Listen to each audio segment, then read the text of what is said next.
नमस्कार दोस्तों, स्वागत है आपका इस नए वीडियो में। हमारी जिंदगी में कई बार हम खुद को एक मुश्किल घड़ी में पाते हैं। कई बार हमें बड़े फैसले लेने पड़ते हैं, लेकिन हमें यह नहीं पता होता कि वो सही है या गलत। क्या उस फैसले का परिणाम हमारे जीवन में खुशियां लाएगा या मुसीबत। लेकिन कई बार हमारे पास सही निर्णय लेने की सुझाव नहीं होते और हम जल्दबाजी में फैसला कर लेते हैं, और उन फैसलों की वजह से हमारी जिंदगी सुखमय हो सकती है या फिर हमारी जिंदगी नरक से भी बढ़कर हो सकती है। इसलिए सही फैसला लेने की क्षमता हमारे जीवन में सफलता हासिल करने के लिए आवश्यक है। तो चलिए आज की इस बोध कहानी के माध्यम से जानते हैं कि जीवन में सही फैसले कैसे लिए जाएं, और यह भी कि सही निर्णय लेने के तरीका कौन सा है। तो बिना किसी देरी के कहानी शुरू करते हैं दोस्तों। कई साल पहले की बात है। एक छोटे से राज्य में एक बौद्ध भिक्षु निवास कर रहे थे, जिन्हें सभी जगहों पर उनके ज्ञान के बड़े चर्चे थे। वह बौद्ध भिक्षु बहुत ज्ञानी थे। उनके पास लोग बहुत दूर दूर से आते थे ताकि वे उनसे अपनी समस्याओं का समाधान प्राप्त कर सके। उनके पास कोई भी कैसी भी समस्या लेकर क्यों ना आए, वह समस्या का समाधान अवश्य करते थे। जब भी वह किसी की समस्या सुनते तो उस समस्या को बड़े ही ध्यान से सुनते, समझते, उसमें लीन हो जाते, और उसके बाद कुछ देर के लिए वह आंखें बंद करते और समस्या के बारे में अच्छे से सोच विचार करते और उसके बाद उसका समाधान देते। ऐसे में कोई भी व्यक्ति उनके बारे में केवल एक ही बात सोचता था, शायद इन साधु के पास कोई ऐसी चमत्कारिक शक्तियां हैं जिससे यह समाधान पूछते हैं और उसके बाद हमें वह समाधान बताते हैं।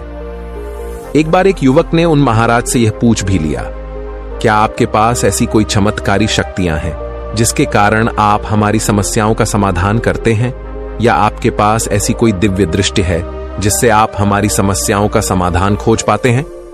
उस युवक की यह बात सुनकर वह साधु जोर जोर से हंसने लगे, लेकिन उन्होंने उस युवक की बात का कोई जवाब नहीं दिया। उसके कुछ ही दिनों बाद उस राज्य में एक बड़ी अजीब सी घटना घटी। उस राज्य में एक बुढ़िया औरत रहा करती थी, जो अपने पूरे घर में अकेले ही रहती थी। उसका कोई ना था। उस राज्य से होकर 4 मित्र अपने घर की ओर जा रहे थे। वे लोग दूसरे नगर में काम करके पैसा इकट्ठा करके अपने गांव की ओर जा रहे थे। ये बात बहुत पुराने जमाने की है, जब यातायात के साधन ना हुआ करते थे, इसलिए वे लोग पैदल ही यात्रा किया करते थे। इसी कारण वे चारों मित्र अपने अपने धन को इकट्ठा करके अपने गांव की ओर प्रस्थान कर रहे थे। उन चारों ने अपना अपना धन एक छोटी सी पोटली में रखा था और उसी पोटली में उन सब की सारी कमाई थी। तभी उन चारों मित्रों में से एक मित्र कहता है, मित्रों, इस तरह से यदि हम अपना धन अलग अलग रखेंगे तो इससे हमारा धन चोरी हो सकता है। क्यों ना हम अपना सारा धन एक ही पोटली में रख दें, जिससे हम सब इस पर ध्यान भी दे सकेंगे और हमारा धन सुरक्षित भी हो जाएगा। और जब हम अपने गांव पहुंच जाएंगे तो हम वहां पर अपना अपना हिस्सा इसमें से ले लेंगे। उन तीनों मित्रों ने उस युवक की बात मान ली और वे सभी मिलकर अपना धन एक ही पोटली में रख देते हैं और वे सभी मिलकर अपने गांव की ओर आगे बढ़ते हैं। चलते चलते काफी समय बीत चुका था और अब रात्रि होने वाली थी। तभी आगे चलकर रास्ते में उन्हें एक घर दिखाई दिया, जहां पर एक बूढ़ी औरत रहा करती थी। रात्रि का समय भी हो चुका था और उन चारों मित्रों को रात रुकने के लिए कोई ना कोई जगह की आवश्यकता भी थी। ऐसे में उन चारों ने मिलकर यह योजना बनाई कि वे लोग आज रात इसी घर में ठहरेंगे। इसलिए वे चारों लोग उस घर की ओर आगे बढ़ते हैं। उस घर का दरवाजा खटखटाते हैं। तभी सामने से एक बूढ़ी औरत दरवाजा खोलती है और उन चारों मित्रों में से एक मित्र हाथ जोड़कर उस बूढ़ी औरत से कहता है, माता जी, हम अपने गांव की ओर जा रहे थे, लेकिन यहां रास्ते में ही रात हो गई और अब हम इतनी रात में सफर नहीं कर सकते। इसलिए हमारी आपसे विनंती है कि हम आपके यहां पर एक रात रुकना चाहते हैं। सुबह होते ही हम यहां से चले जाएंगे। उस बूढ़ी औरत ने काफी देर सोच विचार किया और उसके बाद वह बूढ़ी औरत कहती है, ठीक है, तुम सभी आज रात के लिए यहां पर रुक सकते हो। मुझे कोई दिक्कत नहीं, मैं खाना बनाने जा रही हूं। कहो तो तुम लोगों के लिए भी बना दूं। उन चारों ने सहमति जताते हुए कहा, हां बिल्कुल। उसके बाद उन चारों मित्रों ने धन की पोटली उस बूढ़ी औरत को थमा दी और कहा, माता जी, इस पोटली में हमारे साल भर की कमाई है। हम चारों ने अब तक का अपना सारा कमाया हुआ धन इसी पोटली में रखा है और अब हम इसे आपको सौंपते हैं, क्योंकि यह हम चारों से ज्यादा आपके पास सुरक्षित होगा। हम बस इतना चाहते हैं कि यदि हम चारों में से कोई एक व्यक्ति से लेने आए तो आप इस पोटली को उसे मत देना जब तक कि हम चारों एक साथ इस पोटली को लेने न आए। तभी वह बूढ़ी औरत कहती है, ठीक है बेटा, यदि तुम चारों एक साथ आओगे तभी मैं इस पोटली को आपको सौंपेंगे। और वैसे भी आप लोग तो सुबह यहां से चले जाने वाले हैं, मैं आपको सुबह ही यह पोटली थमा दूंगी, वह धन की पोटली। उस बूढ़ी औरत को थमाकर चारों मित्र निश्चिंत हो जाते हैं कि अब उनका धन सुरक्षित है और वे लोग खाना खाकर सो जाते हैं। अगली सुबह जब वह चारों उठते हैं तो सभी लोग अपनी आगे की यात्रा के लिए तैयारियां शुरू कर देते हैं। उन चारों नौजवानों में से एक नौजवान थोड़ा सा बदमाश था। वह अपने उन तीनों मित्रों से कहता है, भाइयों, इस बूढ़ी औरत ने हमारी रात भर खातिरदारी की है, हमें अच्छा भोजन खिलाया, सोने के लिए अच्छी जगह दी, रात भर यहां सर छुपाने के लिए एक अच्छा मकान दिया और हमने अब तक उसके लिए कुछ नहीं किया। वह बूढ़ी औरत अकेले ही खेतों में काम कर रही है। क्या हम सभी यहां से जाने से पहले इस बूढ़ी औरत की मदद नहीं कर सकते? उस बदमाश नौजवान ने मन ही मन यह योजना बना ली थी कि वह किसी तरह से भी उस बुढ़िया से पोटली हासिल करके ही रहेगा। बाकी के तीनों मित्र उसकी बातों में आ जाते हैं और वे सभी मिलकर उस बुढ़िया की मदद करने अर्थात खेतों में काम करने के लिए चल पड़ते हैं। वे सभी मिलकर खेतों का काम कर ही रहे थे कि तभी वह बदमाश नौजवान अपने बाकी तीनों मित्रों से कहता है, मित्र, मुझे जोरों की प्यास लग गई है, मैं जरा उस बूढ़ी औरत से पानी मांगकर लाता हूं। वह बाकी मित्र भी अब काफी थक चुके थे, उन्हें भी जोरों की प्यास लगी थी, इसलिए वह तीनों मित्र उसे वहां से जाने की अनुमति दे देते हैं।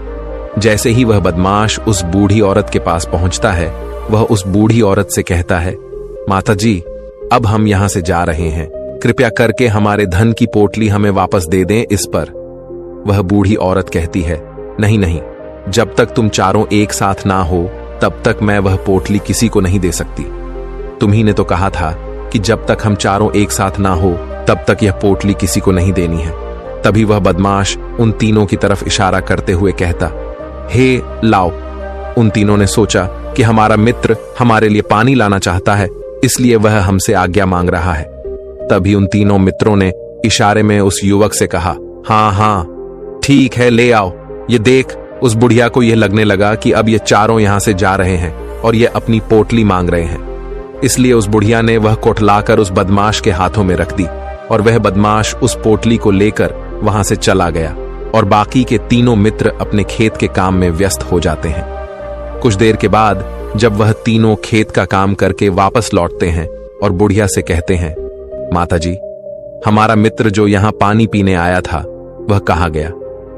इस पर वह बुढ़िया कहती हैं, क्या वह पानी पीने आया था? पर वो तो कह रहा था कि हम चारों जा रहे हैं, कृपया करके हमारे धन की पोटली हमें थमा दें। तब तीनों बड़े आश्चर्य होकर उस बुढ़िया से कहते हैं, माता जी, हमने भला कब कहा वह पोटली मांगी थी? हमें तो प्यास लगी थी और हमने पानी के लिए इशारा किया था। तभी बूढ़ी औरत उन तीनों से कहती हैं, परंतु अब तो वह पोटली लेकर जा चुका है। तभी वह तीनों मित्र सर पकड़कर रोने लगते हैं और कहते हैं, माता जी, उसमें हमारा सारा कमाया हुआ धन था जो वह अकेले लेकर भाग चुका है। हमने तो आपको कहा था कि जब तक हम चारों एक साथ न आए तब तक आपको वह पोटली किसी को नहीं देनी है, फिर आपने ऐसा क्यों किया? इसमें आप ही की गलती है। हमने आपको उस पोटली की हिफाजत के लिए रखा था और आपने उसे एक ऐसे आदमी के हाथों में दे दिया जिसने हमारा सारा धन हमसे लूट लिया। हम बर्दाश्त नहीं करेंगे, हम राजा के पास जाएंगे और राजा से आपकी शिकायत करेंगे, न्याय की मांग करेंगे। अब तो इस बात का राजा ही फैसला करेंगे। तीनों नौजवान क्रोधित होकर राज दरबार में पहुंच जाते हैं और अपनी सारी समस्या उन राजा को बता देते हैं। जब वह राजा उन तीनों नौजवानों की बात ध्यानपूर्वक सुनता है तो वह तुरंत ही उस बुढ़िया को राज दरबार में पेश होने का आदेश देता है। राजा के आदेश पर राजा के सैनिक तुरंत ही उस बूढ़ी औरत को राज दरबार में पेश करते हैं और राजा भरी दरबार उस बूढ़ी औरत को दोषी करार कर देता है और कहता है, तुम्हें वह पोटली उस अकेले व्यक्ति को नहीं देनी चाहिए थी।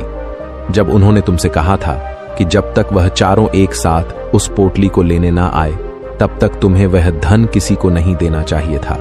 इसमें तुम्हारी गलती है और अब तुम्हें इसका हर्जाना भरना होगा, तुम्हें इनका धन लौटाना होगा। राजा का यह आदेश सुनकर बूढ़ी औरत फूट फूट कर रोने लगती है और राजा से मदद की गुहार लगाती है और कहती है, हे राजन, मैं तो एक बूढ़ी औरत हूं और मेरे पास इतना धन नहीं है और ना ही मेरे घर में कोई ऐसा है जो धन कमाता हो। मेरे पास इतना धन नहीं कि मैं इनका धन लौटा सकूं। मैं तो अकेली हूं, बेसहारा हूं, कृपा करके मुझ पर रहम करे। लेकिन राजा उस बूढ़ी औरत की एक नहीं सुनता। वह बूढ़ी औरत रोते हुए अपने घर की ओर जा रही थी। ये सोच रही थी कि आखिर में इतना धन कहां से लाऊं, कि कैसे मैं उन लोगों का यह धन उन्हें लौट आऊंगी। मेरे पास इतना धन नहीं है। मैं क्या करूं, कैसे करूं, कहां से लाऊं इतना धन? यदि मैंने उनका धन नहीं लौटाया तो मुझे राजा मार डालेगा। वैसे भी मेरी ही गलती है। जब उन चारों ने मिलकर मुझसे कहा था कि जब तक हम चारों एक साथ ना आए तब तक वह पोटली किसी को नहीं थमानी है, फिर भी मैंने वह पोटली केवल उस एक व्यक्ति को थमा दी। इसमें गलती तो मेरी ही है। वह रोते रोते ये सारी बातें सोचते हुए अपने घर की ओर जा रही थी। तभी रास्ते में उस बूढ़ी औरत को वहीं संत मिले जो उस नगर में किसी भी समस्या का समाधान बड़ी ही सरलता और सहजता से करते हैं। उन्होंने उस बूढ़ी औरत से कहा, क्या बात है बेटी, क्यों रो रही हो? इस पर वह बूढ़ी औरत उस संत को सब कुछ सच सच बता देती है और कहती है, हे महाराज, इसमें गलती तो मेरी ही है। उन चारों ने तो पहले ही कहा था कि जब तक वे चारों एक साथ ना आए तब तक वह पोटली मुझे किसी को नहीं देनी है। लेकिन मेरी हिम्मत मारी गई थी जो मैंने वह पोटली केवल एक व्यक्ति को थमा दी और वह उनका सारा धन लेकर वहां से भाग गया। लेकिन अब मुझे यह समझ नहीं आ रहा कि मैं वह सारा धन कहां से लाऊं, कैसे जुटाऊं। मेरे पास इतना धन नहीं है और राजा ने तो आदेश भी दे दिया है कि मुझे उनका धन लौटाना ही पड़ेगा। लेकिन मैं यह समझ नहीं पा रही कि इतना सारा धन मैं कहां से लाऊंगी। तभी वह संत उस बूढ़ी औरत से कहते हैं, शांत हो जाओ, मैं कोई ना कोई रास्ता जरूर निकाल लूंगा। इतना कहकर वह संत वहीं पर बैठ जाते हैं, ध्यान करने लगते हैं। कुछ देर के लिए आंखें बंद कर सोचते हैं, विचार करते हैं। मौन रहकर वह समस्या का समाधान निकालते हैं और उसके बाद वह उस बूढ़ी औरत से कहते हैं, बेटी, राजा ने फैसला किया है, वह बिल्कुल गलत है। आपने जो किया इसमें आपकी कोई गलती नहीं है। राजा का फैसला गलत है। उन संत के इतना कहने पर बूढ़ी औरत चुप हो गई और यह सोचने लगी कि आखिर राजा का फैसला कैसे गलत हो सकता है। राजा तो सभी के लिए न्याय ही करते हैं और वह कभी किसी का बुरा नहीं करते। फिर आखिर आज राजा का फैसला कैसे गलत हो गया?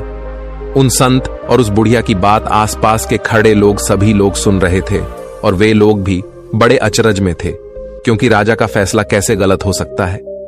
राजा ने तो बिल्कुल सही फैसला लिया है। इस बूढ़ी औरत ने ही गलती की है, उन चारों का धन केवल एक ही को थमा दिया।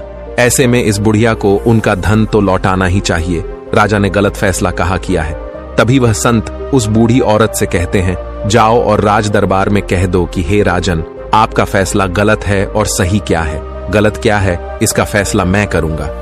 पहले तो बूढ़ी औरत इतनी हिम्मत ही नहीं जुटा पा रही थी कि वह राज दरबार में जाकर भरे राज दरबार में राजा को यह कह सके कि राजन, आपका फैसला गलत है। लेकिन जैसे तैसे उसने हिम्मत जुटाई और वह वापस राज दरबार लौटी। उसने डरते हुए भरे राज दरबार राजा से बड़ी थर्राती आवाज में कहा, हे राजन, आपने जो फैसला किया है वह फैसला गलत है। इतना कहकर उसने राजा को सारी बात सच सच बता दी। उस बूढ़ी औरत की बात सुनकर राजा बहुत क्रोधित हुआ। राजा ने उस बूढ़ी औरत से कहा, कौन है वह संत जिसने मेरे फैसले को गलत बताया है? क्या उन्हें नहीं लगता कि मैंने सही निर्णय लिया है? मैं हर रोज कई निर्णय लेता हूं, कई फैसले करता हूं, लेकिन आज तक कभी किसी ने मुझसे यह नहीं कहा कि मेरा फैसला गलत है। यदि उन संत ने मुझे सही फैसला न सुनाया, उन्हें फांसी की सजा दे दूंगा। यह बात पूरे नगर में फैल गई। सभी लोग यह जानने के लिए हैरान थे कि आखिर वह साधु ऐसा कौन सा फैसला सुनाने वाले हैं जो राजा से भी उचित होगा, जिसमें सबके लिए न्याय होगा। राजा ने अपने सैनिकों को तुरंत ही आदेश दिया कि जाओ और संत को राज दरबार में लाओ। राजा की आज्ञा के अनुसार वे सैनिक तुरंत ही उन संत को लेने के लिए निकल पड़े। वे लोग कुछ ही देर बाद उन संत को लेकर राज दरबार पहुंचे। राज दरबार में सभी लोग उपस्थित थे और सभी लोग उन संत के फैसले का इंतजार कर रहे थे। उन संत को देखकर राजा कहता है, महाराज, आपको ऐसा क्यों लगता है कि हमने जो फैसला किया है वह गलत है? इस बुढ़िया ने यह वादा किया था कि वह चारों लोगों को एक साथ ही वह पोटली जमाएगी। फिर आखिर उसने अपना वादा क्यों तोड़ा? इसने यह गलती क्यों की कि इसने केवल एक ही को पोटली थमा दी और वह उनका सारा धन लेकर यहां से भाग गया? तो क्या इसमें इसकी गलती नहीं है? क्या इससे इनका धन नहीं लौटाना चाहिए? इस पर वह साधु बड़ी विनम्रता से राजा से कहते हैं, हे राजन, यह आपका फैसला था, लेकिन मैं आपसे कुछ कहना चाहता हूं। इस पर राजा कहता है, ठीक है, कहिए आप क्या कहना चाहते। इस पर वह साधु बड़ी विनम्रता से राजा से कहता है, हे राजन, जैसा कि वादा किया गया था कि पोटली एक साथ उन चारों को ही दी जाएगी, तो अभी तो ये केवल 3 है, चौथा कहां है?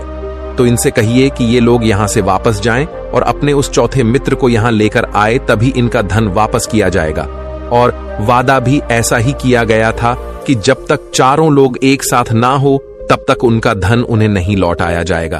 और यदि यह बूढ़ी औरत इन तीनों को धन लौटा देती है तो ये बूढ़ी औरत अपना वादा तोड़ देगी, और ये सही नहीं है। इसलिए यदि आप चाहते हैं कि इनका धन लौट आया जाए तो पहले इनसे कहिए कि ये लोग जाएं और अपने उस चौथे मित्र को यहां पर वापस ले आए।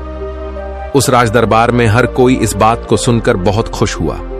सभी ने उन संत की बहुत तारीफ की। राजा भी उन संत के इस फैसले से पूरी तरह से सहमत था। राजा तुरंत ही उन संत के सामने सिर झुका लेता है और हाथ जोड़कर उनसे कहता है, हे महाराज, आपका यह फैसला इतना सही कैसे हो सकता है? आखिरी बात मेरे दिमाग में आई क्यों नहीं? मैंने इस बात को इस तरह से सोचा क्यों नहीं? तभी वह साधु उस राजा से कहते हैं, हे राजन, आपके पास और भी काम होते हैं। आप दिन भर व्यस्त रहते हैं और आपको जल्दबाजी में फैसले लेने पड़ते हैं। आपने इस मामले को सुना समझा, लेकिन इसे देखने में आप गलती कर गए। इससे आपने केवल ऊपरी तौर पर देखा। आपने इसकी गहराई तक जाने का प्रयास तक नहीं किया। यदि आपने इस मामले की गहराई को देखा होता, समझा होता, तो आप भी इसी नतीजे पर आते। जब तक हम किसी मामले की गहराई तक नहीं जाते, तब तक हम उसका सही समाधान नहीं निकाल सकते। लेकिन हम में से अधिकांश लोग तो अपने फैसले केवल जल्दबाजी में लेना चाहते हैं, भले ही वह मामला कितना भी गंभीर क्यों ना हो। हमें तो बस अपना हक चाहिए, हमारा नाम होना चाहिए, भले ही फैसला हमारे लिए आगे चलकर हमारे लिए नुकसानदायी क्यों ना हो। लेकिन हम तो उस मामले की गहराई तक जाने के लिए सोचते तक नहीं। तभी वह राजा उन संत से कहता है, हे महाराज, क्या आपके पास कोई दिव्य शक्तियां हैं? क्या आपके पास ऐसी कोई चमत्कारिक शक्ति है जिसे आप सवाल करते हैं और बदले में वह आपको जवाब देती है, जिस कारण आप सटीक और सही समाधान बता पाते हैं? राजा की यह बात सुनकर वसंत मुस्कुराने लगे और राजा से कहते हैं, हे राजन, यह सवाल मुझसे कई लोगों ने पूछा है और मैंने कभी किसी का कोई जवाब नहीं दिया, लेकिन आप इस राज्य के राजा हैं, इसलिए मैं आपके इस प्रश्न का उत्तर देता हूं। आप में से कई लोगों को यहां ऐसा लगता है कि मेरे पास कोई ऐसी शक्तियां हैं जिससे मैं बात कर सकता हूं, जिससे मैं कोई भी समस्या का समाधान पा सकता हूं। लेकिन मैं आप लोगों को एक बात सच सच बता देता हूं, मेरे पास ऐसी कोई शक्तियां नहीं हैं। मैं तो केवल हर मामले की गहराई तक सोचता हूं, उस बात पर विचार करता हूं, और जब मैं विचार करता हूं तो मेरे सामने कई सारे समाधान आते हैं, और जो समाधान मेरे सामने आते हैं मैं उन पर भी विचार करता हूं, उनके बारे में भी गहराई तक जाता हूं। और जब मुझे लगता है कि इस समस्या का समाधान यही होना चाहिए, तभी मैं समाधान उस व्यक्ति को देता हूं ताकि वह अपनी समस्या का समाधान कर सके। अब आप ही सोचिए, आप जल्दबाजी में यह फैसला लेकर इस बुढ़िया का जीवन पूरी तरह से बर्बाद कर देते। हमारा पूरा जीवन केवल एक फैसले पर निर्भर करता है। यदि वह फैसला सही हुआ तो हमारा जीवन अच्छा बन जाएगा, और यदि वह फैसला गलत निकला तो हमारा जीवन नर्क से भी बदतर हो सकता है। इसलिए यदि आप सही और सटीक फैसला लेना चाहते हैं तो आपको मौन रहना सीखना पड़ेगा। मौन रहकर उस पर विचार करना सीखना होगा, क्योंकि हमारे फैसले ही हमारा भविष्य तय करते हैं, हमारी जिंदगी का अगला पड़ाव तय करते हैं। फिर चाहे वह फैसले छोटे हों या बड़े, वे ही हमारी जिंदगी को निर्धारित करते हैं। इसलिए सबसे पहले हमें सही फैसले लेने के लिए मौन रहना सीखना आवश्यक है, उन पर विचार करना आवश्यक है। और जब आप ऐसा करते हैं तो आपके सामने एक ही समस्या के कई सारे समाधान निकल कर आते हैं, और जब आप उन पर गौर करेंगे तो आपको यह समझ में आएगा कि उन फैसलों का समाधान कैसा होना चाहिए, कि समाधान से आपको क्या फायदा होगा और क्या नुकसान होगा, या उस समाधान पर सोच और विचार करने पर ही आप उसे समझ सकते हैं और तभी आप यह निर्णय भी ले सकते हैं कि क्या यह समाधान उचित रहेगा या नहीं। और यह सब संभव हो सकता है यदि हम कम बोलना शुरू करें, अब पूरी तरह से मौन हो जाए। इसका अर्थ यह है कि आप भीतर से शांत हो जाएं, और जब आप भीतर से शांत होने लगते हैं तो आपका मन स्पष्ट होने लगता है, साफ होने लगता है, और आप किसी भी चीज पर सोच विचार कर सकते हैं। और जब आप भीतर से शांत होने लगते हैं तो आप ऊपर से भी कम बोलते हैं, और जब आप धीरे धीरे कम बोलने के आदी हो जाते हैं तो आप साफ और स्पष्ट तौर पर सोच और समझ पाते हैं। आपके विचारों में शुद्धता आ जाती है, जिससे आपको यह साफ और स्पष्ट देखने को मिल जाता है ये कौन सा फैसला सही होगा और कौन सा फैसला गलत होगा। आपको उस परिस्थिति में क्या करना चाहिए और क्या नहीं करना चाहिए। लेकिन हम में से अधिकांश लोग अपने आप को सही साबित करने के लिए, अपने आप को ऊंचा साबित करने के लिए अत्यधिक बोलते हैं, और इतना बोलते हैं कि हर कोई उनकी बातों को गंभीरता से नहीं लेता। उन्हें ऐसा लगता है कि मानो ज्यादा बोलना ही हमारे लिए हमारा शस्त्र है, लेकिन वह यह भूल जाते हैं कि वह अत्यधिक बोलकर मूर्ख बन रहे हैं। लोग हमारा मजाक बनाते हैं, हमें मूर्ख समझते हैं, हमसे दूर रहने लगते हैं क्योंकि उन्हें हमारी बक बक अच्छी नहीं लगती। लेकिन जब आप भीतर से शांत होने का प्रयास करते हैं और धीरे धीरे भीतर से शांत होने लगते हैं तो आप खुद ब खुद ऊपरी तौर पर कम बोलना शुरू कर देते हैं। इससे आपके मन में, आपके मस्तिष्क में एक साफ और स्पष्ट विचार उत्पन्न होते हैं, और आप अपने आप को साफ स्पष्ट तौर पर समझ पाते हैं, देख पाते हैं आपको कब, क्या, क्यों और कितना बोलना चाहिए, और आपको कब, कैसे, क्यों, किस तरह से कौन सा फैसला लेना सही है या नहीं, यह भी आप अच्छी तरह से समझ और जान पाते हैं। जब आप कम बोलना शुरू करते हैं तब आप अपने आप को बहुत अच्छी तरह से समझना शुरू कर देते हैं, अपने आप पर अच्छी तरह से विचार करना शुरू कर देते हैं। तब आपको यह बात भी बहुत अच्छी तरह से समझ में आने लगती है कि जो हम बेकार की बक बक करते हैं उस पर हमारे शरीर की बेवजह ही कितनी सारी ऊर्जा यूं ही व्यर्थ हो जाती है, नष्ट हो जाती है, जिसे हम चाहे तो किसी जरूरी काम में लगा सकते हैं, फैसले लेने में लगा सकते हैं, जिससे हम तनाव मुक्त रह सकते हैं और हमें अच्छी नींद भी आ सकती है। और यदि आप इसी प्रकार सोच विचार कर फैसले लेना शुरू करते हैं तो आपका मस्तिष्क भी अच्छी तरह से काम करने लगता है, और आपका मस्तिष्क पहले से भी ज्यादा शक्तिशाली हो जाता है। और इसका एक बहुत अच्छा उदाहरण भी आपको मैं बताना चाहूंगा। जब आप स्कूल में पढ़ते थे या फिर आज भी आप पढ़ रहे हो तो आपने देखा होगा कि जो बच्चे होनहार होते हैं, होशियार होते हैं, वे लोग बहुत कम बातें करते हैं और अपना समय सही चीजों में लगाते हैं। वह अधिकांशतः अपना समय मौन होकर ही बिताते हैं। इसी वजह से वह पढ़ाई करने में बहुत तेज होते हैं। वह जो कुछ भी पढ़ना चाहते हैं वह उसे याद कर ले जाते हैं। लेकिन वहीं पर दूसरी तरफ जो लोग बहुत अधिक बोलते हैं, यदि आप उन्हें पूरे 24 घंटे भी दे दें तो भी वह उस तरह से उन चीजों को याद नहीं रख सकते जिस तरह से वह मौन रखने वाले बच्चे उन बातों को याद कर लेते हैं। और महान चाणक्य ने भी यही कहा है कि जो व्यक्ति ये समझ जाता है कि उसे कब, कहां और कितना बोलना चाहिए, उस व्यक्ति को सफल होने से कोई नहीं रोक सकता। और आप इतिहास उठाकर देख सकते हैं आज तक जो भी लोग महान हैं, जो लोग भी सक्सेसफुल बने हैं, उन लोगों की आदत बहुत कम बोलने की है। उनका पूरा ध्यान केवल अपने लक्ष्य पर होता है और अपना पूरा समय वह अपने लक्ष्य को पाने में ही लगा देते हैं। इसीलिए आपको भी यह आदत अपने जीवन में उतारनी चाहिए। और कम बोलने का अर्थ यह नहीं कि आप ऊपर से कम बोलें, बल्कि आप भीतर से कम बोलिए, भीतर से शांत रहिए।